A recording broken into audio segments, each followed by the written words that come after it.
Hello everybody, we are going to have a nice chat and a great conversation with these three artists. Yes, Heikki, did I say correctly? Yes. Okay, Emma and Ati, but I'm going to let them introduce themselves.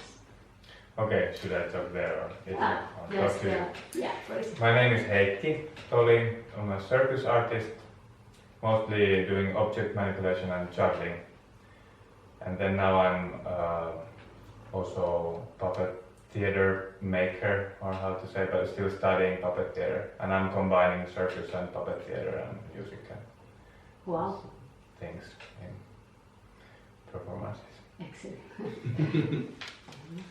I'm Emma Golnik. I'm a puppeteer, puppet maker and singer and violinist. I work with different groups. My main project would be the Sailing Boat Theatre, and right now I'm also studying pedagogy. Yes, and I'm Aati Saarma, and well, I have done puppetry since I was 15 because my mother was studying in Turku Arts Academy puppetry, and she get very keen to hand theater, and she teaches us, and we children get very keen to do it, and we decided to make some show. And before I started in Turku Arts Academy, we had 6 shows and we were touring. And yeah, then I studied 4 years in Turku Arts Academy, and so now I have also diploma of puppetry, and yeah, I still do puppetry. And at the moment we are here. This place is The headquarters. headquarters of Aura of Puppets, and Aura of Puppets is very big umbrella organization of 52 freelance puppeteer in Finland. Most of them live here in Turku, and yes, and this place is free for all of us, all our artists who are membership in this organization. It's free to come here and have a chat or conversation, and there is also a rehearsal room where for very cheap rent you can rehearse your shows, and there is a couple of working rooms. You can also rent them for very cheap price, and there is common material store and technique store. So this our organization Aura of Puppets is only 4 or 5 years old. I'm not quite sure what was the beginning. Beginning was 2011 when Turku was capital of arts. That's right. Yes. Like So it's already 6 years old. Oh! Wow, excellent. Yes. Nice project. You mentioned that you started a project when you were a kid with your mama. Do you come from a family of puppeteers, or any of you come from a family of puppeteers, like a traditional? No. No.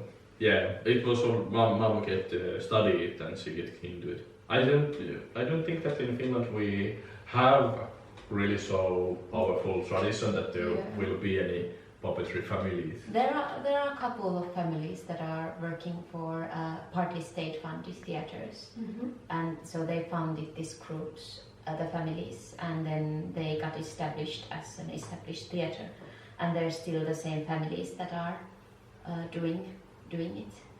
So there is 3 families like this. Yes, in actually Finland. 3. So Yes, yes. but that's it. And you think like the interest in puppetry in the last years, would it be related to the reason that you had, I say had because you mentioned before that it's about to finish a training, like a professional training in puppetry in university. So when did it start, and how did you train yourselves? Because I know you share the same university, you have studied and you are still studying there. So what's your opinion towards the training you have received or you are receiving as professional training? How many years has it been applying into university, like official and public training for professional artists? Yes, it's definitely a big part of the professionalism that we have here, especially in Turku and also elsewhere, like in Helsinki, and our theatre works mainly in Eastern Finland actually. It's, yes, as I said, definitely a big part of what we consider puppetry nowadays, and also it's trying to, I think, widen what's the concept of puppetry in Finland in general.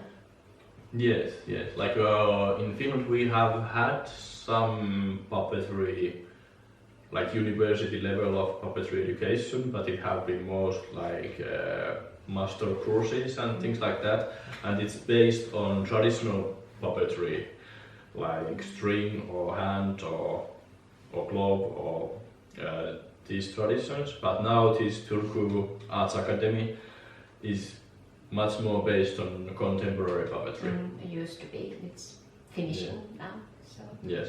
And I think traditionally people have been taking their education from abroad. Like they go to a country where you can get education for that, and then you come back with this knowledge.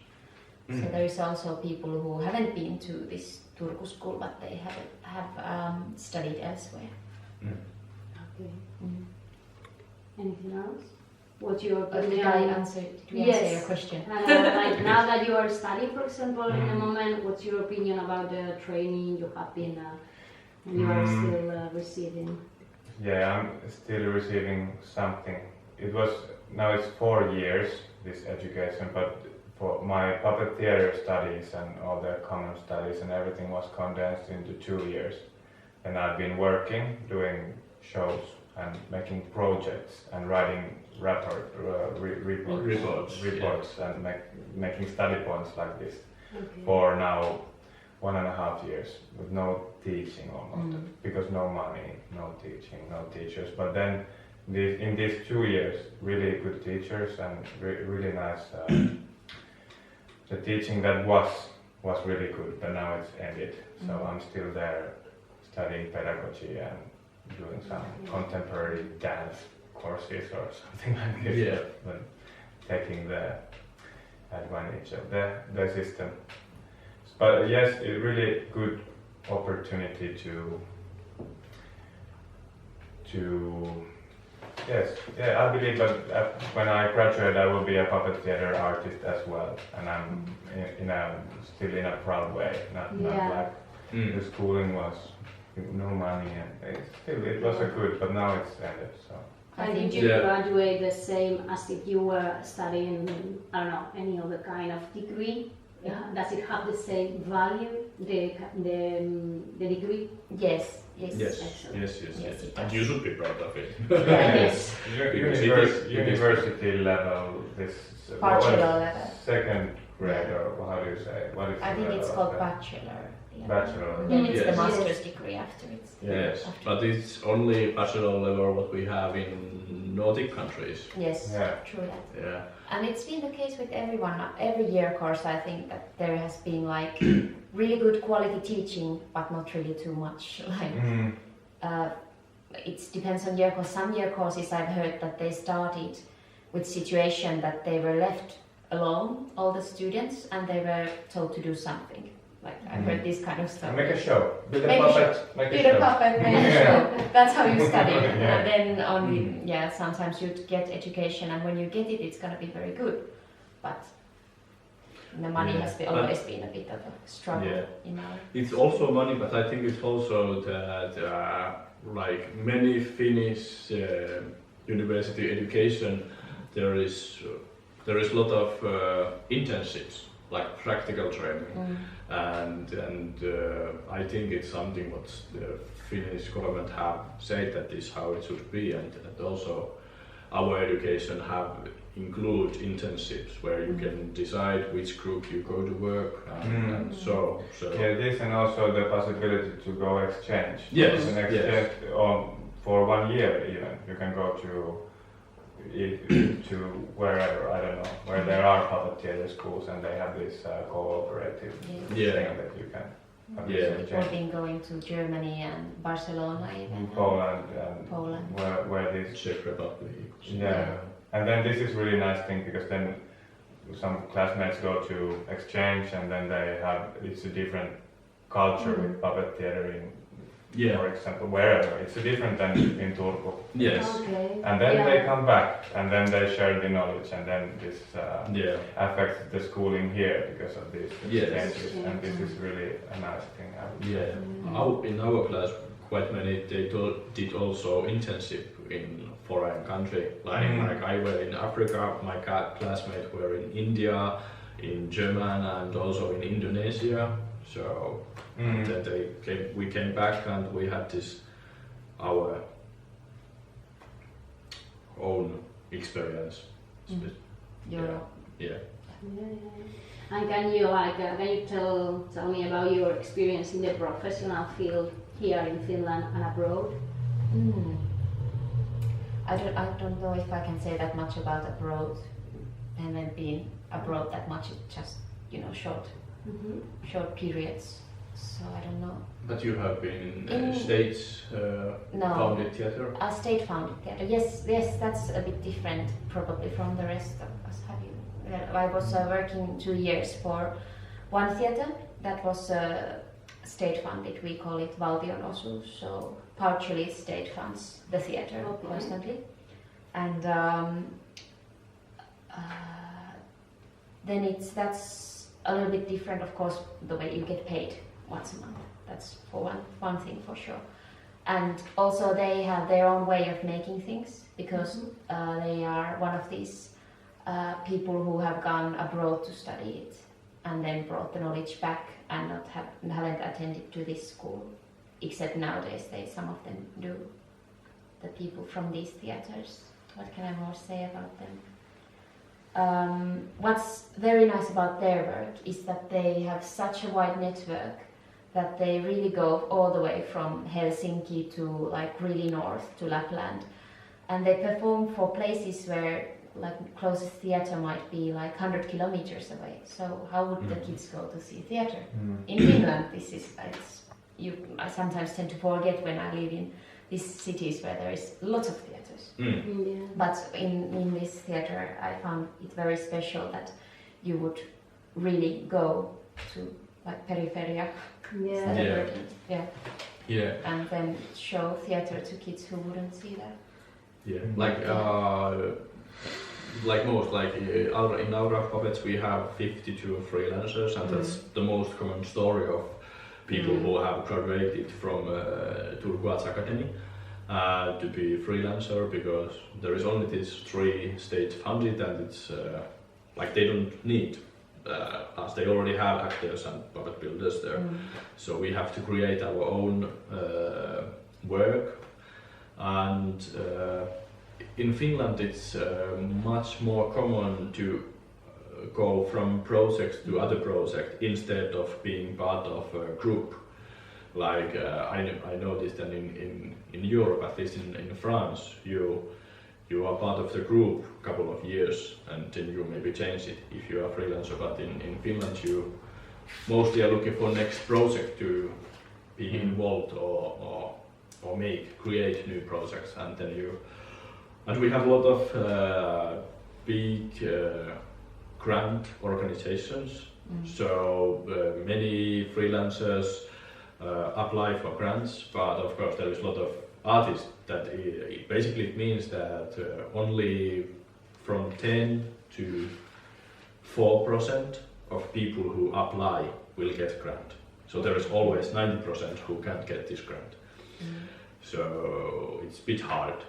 The most easiest way to get your paid by yourself is to make show for children, because this is common concept. Like puppetry is for children, and it's much more easier to sell children's show than show for adults.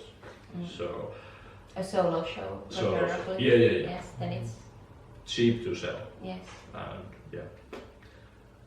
So. But then, of course, that's not what people always want to do, and you'll have to follow your artistic passion, of course, and try to find a way. Yeah, for some reason the funds go to, also in circus field. Yes. It's the easiest way to get funds is to make a children's show. And then maybe people don't always want to do children's shows, but it's to make a living. to make a good children. So Yes. but what was And the you- question? No, like your experience in working like Finland or abroad. Yes. Maybe you can add something about like comparing Yeah. like in the puppetry or the circus field. Is it Yeah. easier in any of them or? I used to when I started as a juggler in the street, and in Finland they used to throw this. It was 2003, 2004, something like this. And people in Finland, they haven't seen street performance, so they throw these red coins, 5 cents, or something like this. And then when we started, we made one bicycle tour with my friend 2006, the summer, through Germany and to Holland and Belgium, making street shows. And people were throwing €2 and €5, even paper money to our hats. And we went 1 5-minute show and we got €150. We were amazed. And when we were performing in these places, people were cheering. Not in Finland at that time. No, people are just staying and staring. And What are they begging for? Yeah, It's like yeah. you're not Beggar. working there. Yeah. You're a beggar because Yeah. you have a hat there. yeah, but this has changed a lot. And also Yeah. in circus tents, I've been performing in different countries, and also these audiences are really different, and yeah, it's really different. The audiences are really different in Finland compared to you go to Germany or then Southern, then people are more like open to show their expression, open to whatever, laugh or Yes. comment or Yes, whatever. this I've also faced when I've been performing. Like people are cheering and participating to it more. Somehow in Finland, people would feel like it's more like when you would go to cinema. Like you laugh if it's really funny. It's Yeah, but if you you wouldn't can't help it. if you can't help it. Yes. Exactly. sorry, emotion. Yeah. Yeah. Yes, that's true. Yes.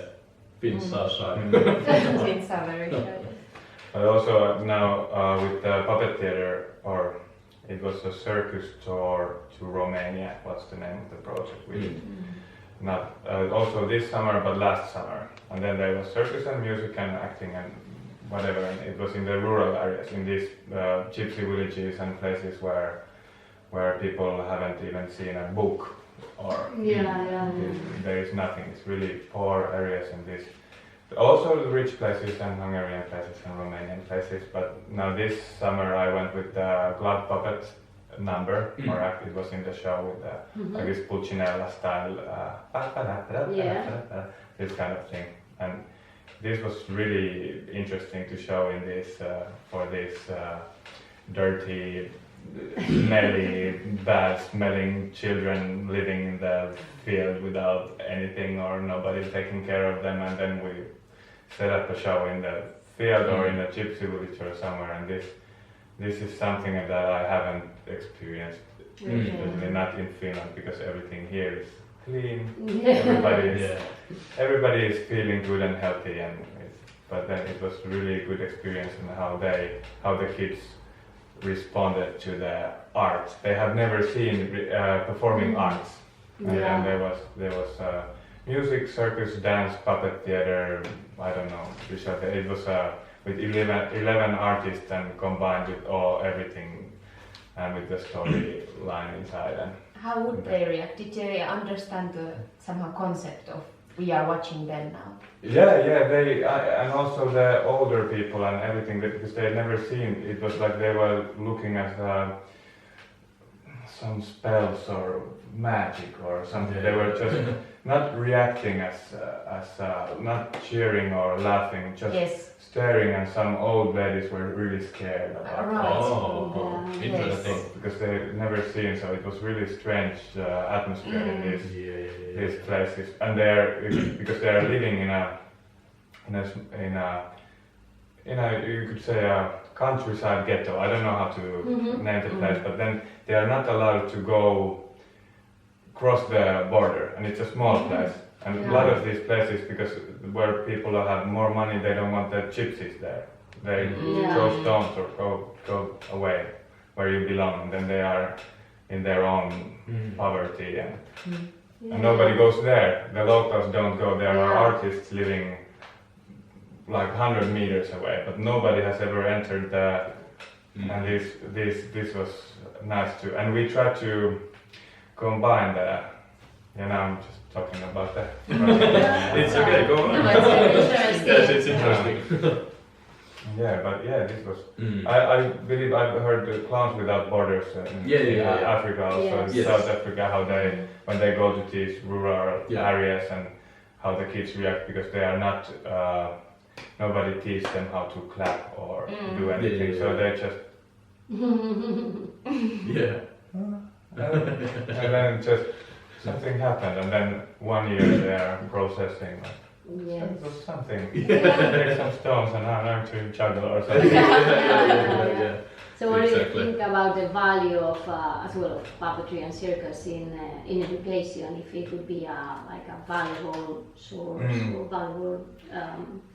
Yes, definitely it is, and you can use it in so many different ways. And this I don't know where to start, but also this I remember this clown Banana, named from South Africa.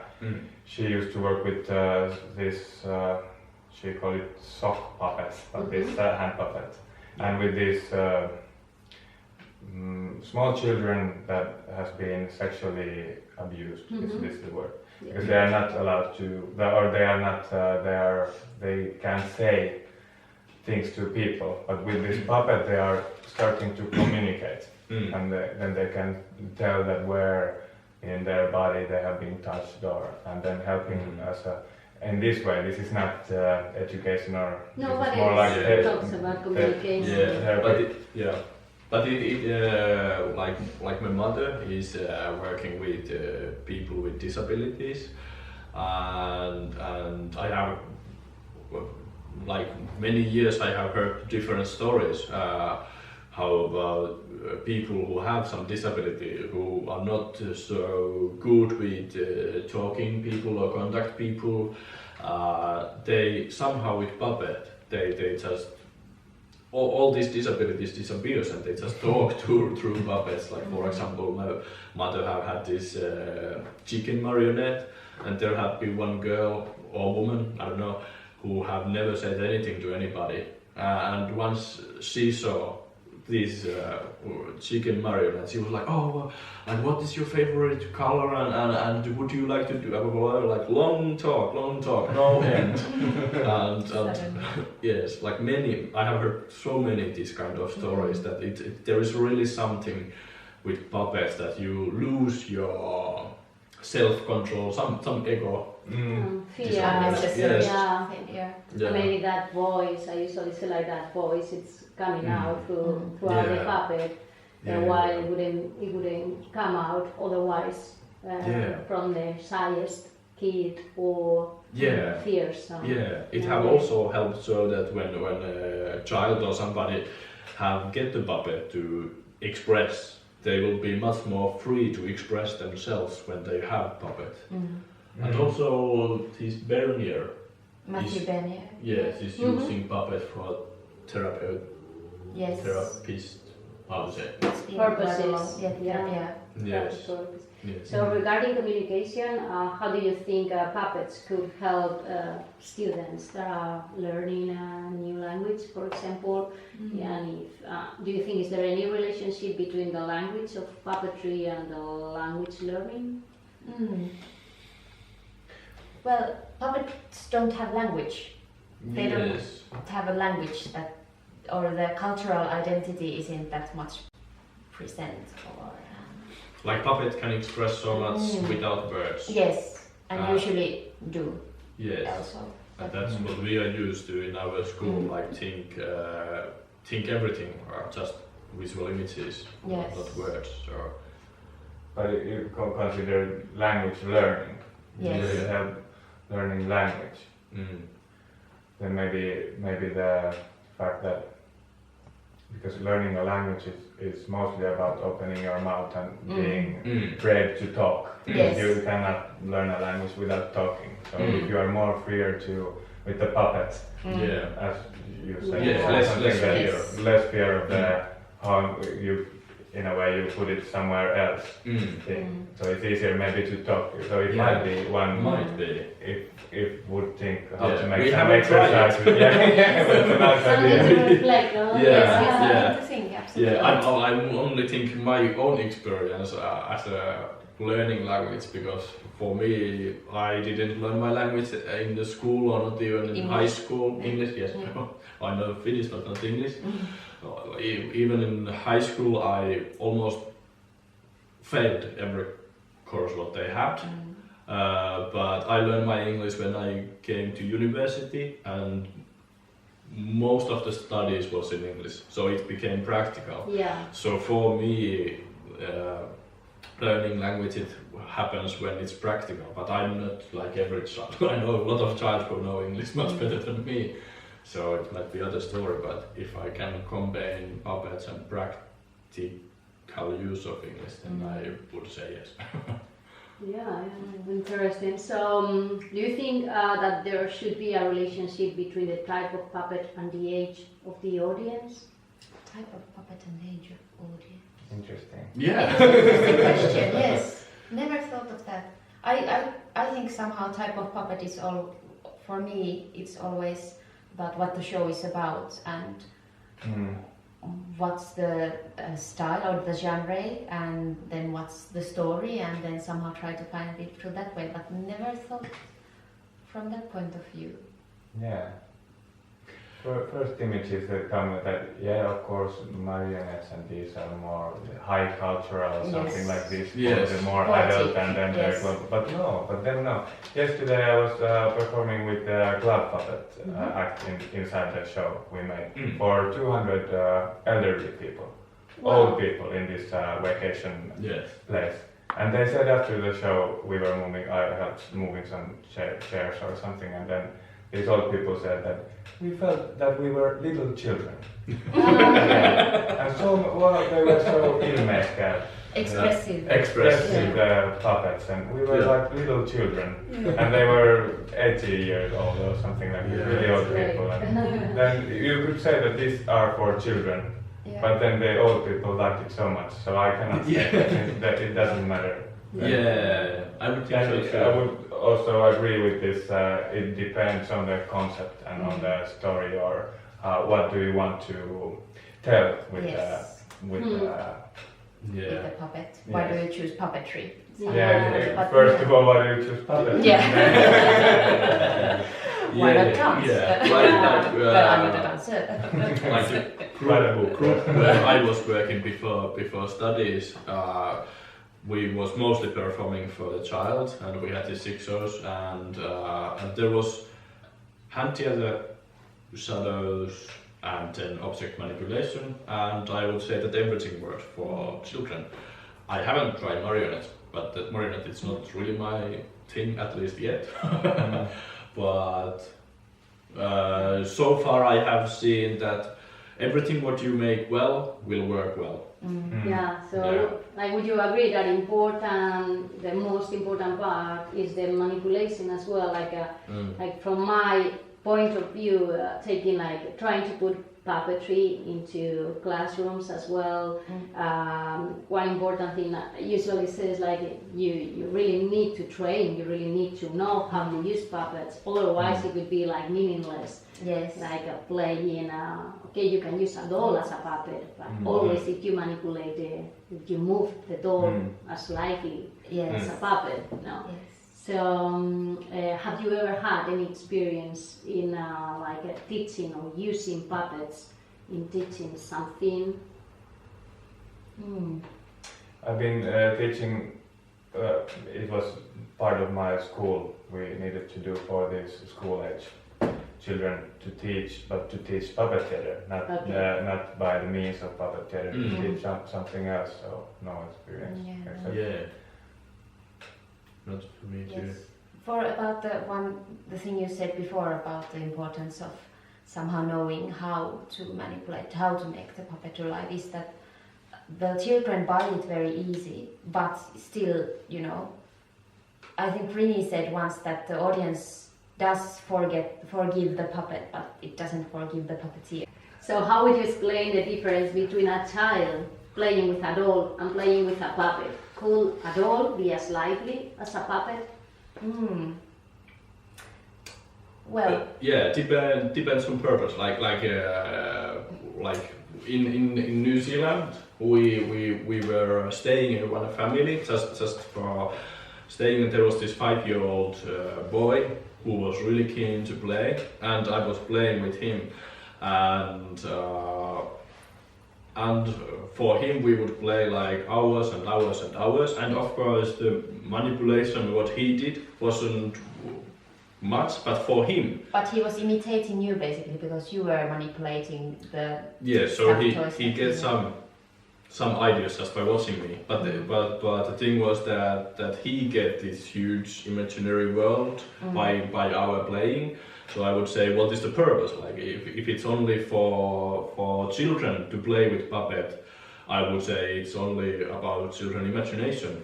How much he needs for the get puppets alive, but it's different if we are asking if the children is playing and how it looks to outside, like If you're asking someone else to accept that your story and accept what you are trying to present with the puppet, but yeah, when you're playing, it's for yourself somehow, or maybe if you're playing with someone, it's your common game. Yeah. So is there a relationship between playing? Like if you have a playmate and you might have an audience, then it's a different. Yeah, that's the difference. Yeah, because it might be for the kid it might be really lively for himself when he's playing with the doll, but not. Not for because he's performing. This is the difference between manipulating or animating to make somebody else believe the life. Yeah. And then because you can always be in your. Yes. Good Puppetry.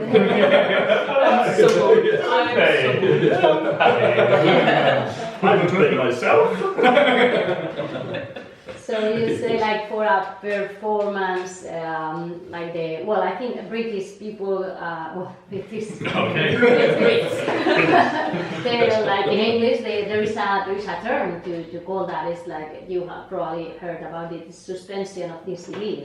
It's like willingness to believe the unbelievable. No, so I think that would be one of the main characteristics that a show must have. Like when the audience, the spectator, doesn't matter the age, they will forget about the puppeteer, even though they know that the puppeteer is present in that time.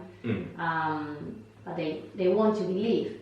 So I usually compare it with the child wanting to play, wanting to believe. It doesn't matter how old you are, you can be like 80, but you want to believe that this is real, no? That this is happening. So like, what would be your opinion? You will have to point out like 1 or 2 or 3 main things that a puppet show need to have to be believable, or to be to have this kind of suspension of disbelief. Well, I would think the most important is that puppet have some sort of head and focus of. This is one really important. Yes, yes. Without that, you can't tell thoughts or emotions of puppets. Or the show in general needs to have a focus somehow, because I've seen very good shows with crappy puppet manipulation, but the show itself has been like. Then I don't think it's fair even then to somehow point out that the manipulation wasn't perfect, because the show itself had reached its goal. So yeah. One really nice thing that made me think of my teacher Anna Basinska, probably teach you also. Yes. We had some course and then we were talking about circus also, and what is because people are doing these triple saltos and jumping on one hand or taming a lion, and this is something that we are not used to seeing people doing these kind of things. That's why it's amazing and worth of watching. And then we were talking about puppet theater, that the puppet can jump triple saltos and it's not amazing. It can tame a lion, it can do whatever, but when we see that the puppet feels This is something that he has, you said about thoughts, and you can, with these techniques of the focus of the and timings and rhythms and everything, you can, or these small things, you can create the illusion that this object is having feelings and thinking and having relation, and this is something that makes that we want to see that the living creature, because there is no life without emotions, and when we see emotions, this is the most probably important. I've actually written in my manipulation book that W, T and F, so that would be will, thought and feeling, what the puppet. Okay. It's a good Well one. done. Yes. I found this combo. Like the puppeteer. I think Rini taught that once. Yeah, probably. I like this like kind of like letters. It was like Ronnie Le Drew, the British puppeteer, glove puppeteer. He always said that a puppet show should have like three, like a magic, surprise and secret. Every puppet show, no? So whenever you were creating, you have to find for that moment of magic and then surprise for the spectator, and a secret, like a secret trick that nobody knows how it's possible. No? How did they mechanisms and tricks that you have. No? And maybe all of what you said, like will, thought, feeling, they all kind of emotion. They can create maybe this suspension of this kind of liveness. And that's probably makes the difference between playing and manipulating. Yes. When audience will see this. These things. That makes person.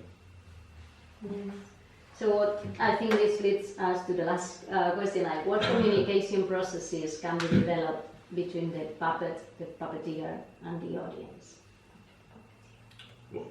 What conversation? Communication processes. Like it's like a triangle, but it's actually like if you compare it to the like a theater, like actor being on stage, and the spectator, maybe it's more like a dialogue, but with a puppet we have like a triangle, because it's the puppeteer showing his emotions throughout the puppet, and then the puppet to the audience. And I think it's really interesting, like a puppet, like I think this guy, Basil from the Handspring Puppet Company, like they say, like an actor will struggle to die on a stage to make it like the big scene, and a puppet would struggle to be alive on stage, you know.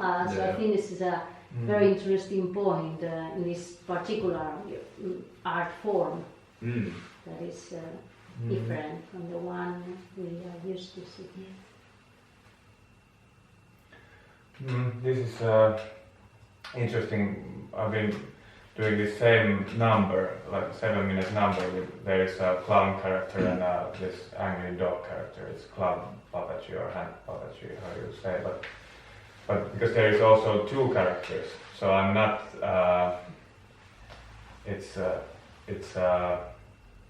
I'm not. Because if I have something here or somewhere, and then I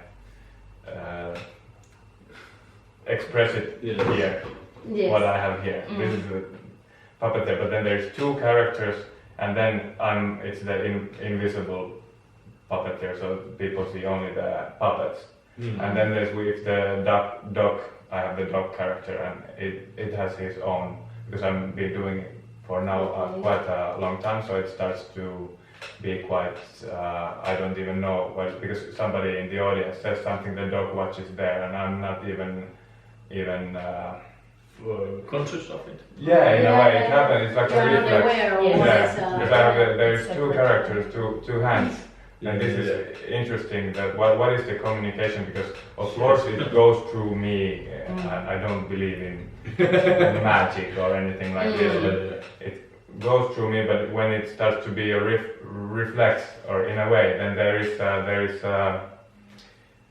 it's not own life, but then I don't care so much. I'm not doing the judgmental thing in my mind when the show is going on. It's more like a... Because you have embodied the show. Yeah, somehow there is freedom of being able to react to the circumstances, or being able to react to something happens, or even wanting that something surprising happens, though it's not a routine that you mechanically like routine after routine. But I don't know about this. This is really interesting. This through something to communicate something to someone. Yes, it is, and yeah. Well, it's. I was thinking also this triangle, how audience will affect to performer. Yeah, because I have noticed that when I have performing the same show for many different audience, it's always different, and that's for me the difference comes from the audience. Like somehow the mood or something in atmosphere give me and to puppet some mood. What I didn't plan before. Yes. And that's the difference about performance and rehearsal, that performance doesn't really actually happen on the stage, but it's somewhere in between the audience and the performance. Yeah, I think somehow coming back to the previous conversation about, you know, when you choose what kind of puppets you use and why puppetry in general, then you'll have to choose what kind of a puppet manipulator you choose, because it's an important part of the story, that if it's hidden or if the puppeteer is hidden or not. Is it like magical, somehow black theater, or is the puppeteer present? What is the role of the puppeteer in general? I've had a couple of situations where it's been somehow interestingly questioned. One show for children, and one kid would say aloud during the show, ask her mother that, "Mother, I understand that the mice are there, but why are the two adults there? I don't know why the adults are there. The mice I see, yes, but why are the adults there? What are they doing? What are they doing there? What's their Purpose of what's their purpose?" They are bothering me. Please. And another, when we had this blackish theater, but we would have our faces like present, but it was still black theater, that the performance weren't in a role. Then we had some comments from the audience, from school kids, that they were asking that why were their faces showing. Yes. Why were they When I was child, I was wondering that too. For me, it was super weird that there was two faces on sky. Yeah. Like, Yeah. why? Yeah. And because they weren't acting, they were just. Think about some TV animation. And then some your basic kind of take your basic business film and there's suddenly Two faces just staring. What is the mouse doing now? It is weird. But do you think that the puppeteer is always present, even though it's not visible? Yeah. It is, Yes, and somehow I now get the interesting thought, because so very often puppeteers is visible and there is written story for puppeteer. Also, they have explained why the puppeteer is there. But now I start to think that it's actually more interesting to think what the story of this invisible puppeteer. Like invisible, yes. Like why is he hiding, or why he's not coming here? He's just doing this or something. What is his depending story? on the show, yeah. Yes. But absolutely, I think when you make a object or a puppet alive, you give some part of yourself to it. It's unavoidable. When you see the shows, like in the theater I used to work, they have some shows that they perform from year to another, and when some actors quit, the others take over the same shows, and it's totally different when you look at one person doing, even though it's exactly the same show, and they try to make it as original as possible, but it's impossible to make it. Of course you can have the same story, but it's the same with every probably performing Yeah, art, even maybe music. If somebody plays Chopin, it sounds And then different again, than the another. performance can be totally different with different audience, you know. So Yeah. there we have the communication Yes. process as well. Yeah, Because yeah. the audience, I think in a way, are going. The audience is going to make a show as well. Yeah. Be different because we do this art form for others. It's not something you can do at your home. You need an audience. Yes. Yeah. And this also, this communication. It sometimes you can practice in the practice room alone, but then when there is audience, then there might be some things that the puppet starts doing because Yes. of the audience. Yes. This is really nice That's Yeah. it. thing that might happen sometimes. Yes. Yeah. I didn't You know, you expect might that. rehearse your choreography to the very end, but you can't repeat. You can repeat the movements and but you'll have to react to the audience, don't you? Yeah. So, bonus track. What do you think is the puppetry's role in our digital world nowadays? Well, the thing is that like all performing art is that it's happening in a time and in a place, a space. So like all the digital stuff you can find anywhere, anytime. But that makes the puppetry and performing arts very special. That it's only your experience. Even though you want to share it by talking, but you really can't share your own experience of. And it's also special because you have to focus on that time. You can pause it Yes. and then come back. And also it's like the phones and the cameras and everything is present anywhere, but the theater space, if it's not on the street, it's still somehow, you know, you make this situation important by putting it off, at least to voices.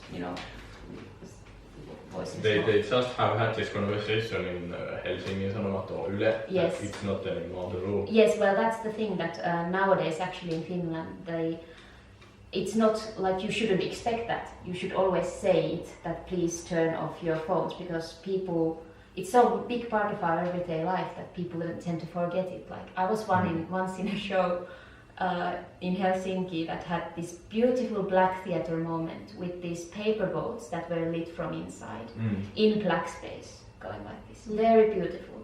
Someone was like, I'll take a photo with the flashlight. Then you can see all that. Yes, you see all the manipulators then be like, Yes. because Yeah. they didn't know the culture. So yeah, Or they don't care. they don't care maybe. Yes, that's what they were talking. Of course, they have said many years now that you switch off your phones and stuff, but people like there was one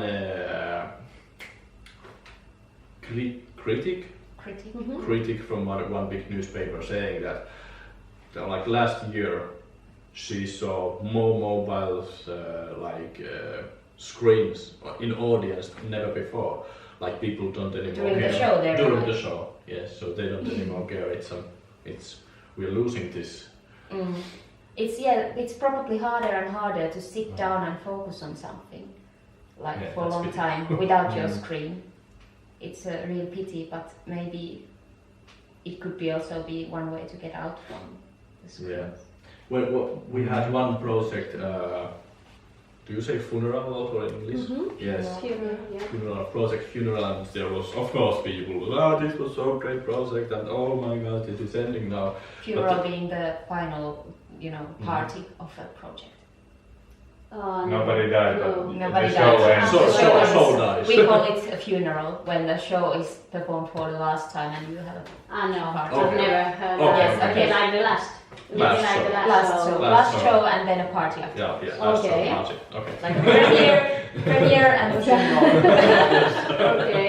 Yeah, we call it a funeral. Yes. Okay, last show party. And people were sad, but there was this one technique who said that for me, the most beautiful thing about performing arts is that it dies. Yeah. You Yes. can't catch it later. Yes, that's right. This is really nice. Also, I've been working in circuses and circus tents, and when the audience is kind, even in theater spaces, when the audience is kind, you take everything down, and then when the circus tent leaves, there is the grass that is yellow and the holes from the big nails, and then you stand in the same space where there was this magic, and now there is only yellow grass and no people, no festival, no party, no show, nothing, just some birds singing and the sun going, and this is really nice. It's because it's in the moment and then it's gone. That's this it. is But beautiful. it cannot like be life. substituted by any kind, for me, any kind of digital device, or because it's something that is like ephemeral, like it's not going to be permanent. As the you present. talked about the communication with the audience, it's the present moment with the people, sharing the information or the moment. And if you're on your phone, you're not really communicating there. No, or if you are watching it, or at least for now, maybe. Yes, a movie, but it can be the communication is the emotions and the mix of energies of people. But maybe later, maybe we can also record these kind of things and then later after, I don't know, 30 but still years. But still the communication is not straight. Like in performing arts, the communication is straight. There is nothing between you. I totally agree. This is why it will probably always live beside this technological. In our school we have had a lot of students who have background of fine arts, and some of them have said that it's very difficult to communicate with fine arts. Like you have your work, it's there, and the audience is staring it, and you don't know what they have in it, and it's like very. It's really hard. It's like broken phone. Can you hear me? Can you? Because you don't need the audience to be to create this triangle with the audience to express yourself through fine arts. I think it's not compared to performing arts, where they can just be real and happening when they are happening with an audience. There should be the artist explaining that. I put this, because I was thinking at that moment. Do you have any questions about it? And that would be more interesting. It would be communication. Communication. There you have it. Communicative art gallery. every picture have own artist there. Let's talk about this. Explain. Yes. Oh, it was.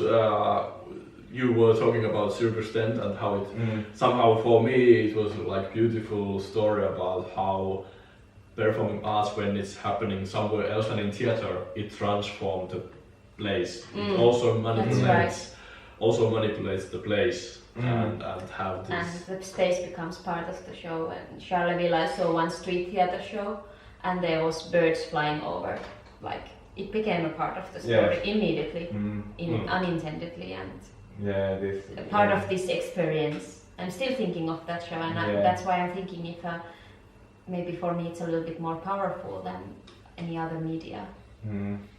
These are really not, I've not remembered, I haven't remembered for many years, but street show where there was a beautiful rainbow on the background, and the flute was playing, and it was not a good show, but I remember it was a beautiful moment. So I remember only this moment from the show. I remember I didn't like being there, but I have this beautiful memory of the show. And so it might have another reason than just showing a show and trying to communicate about it, but also just stop and see what's around. Especially people come together, and this is and you remember the place. Like now the place is for you, it's meaningful, and have this story. Okay. Thank you for this beautiful moment. I don't know if you want to add anything about what you're doing. Did in we this answer your moment. questions? Yeah. Always. Yeah, it was Somewhere. a great conversation, and it led to other questions that I hadn't even written. So excellent, thank you so much. Thank you. So this is also a common kitchen, bathroom and place to be and have conversations and stuff. Like, this is free to all our members also. And then there is this 1, 2, 3, 4, 5 like työtila, Working space. working space, and you can pay rent, very small rent. Like for example, I'm here, I'm in this room. We share this room I share it with 5 other puppeteers, and I pay only 20 euros per month. Okay, so this is common storage. Like here you can find, if you have a lot of materials what you don't anymore use, you can bring it here. Like we have everything odd or fabric or just basic materials, and it's free to use.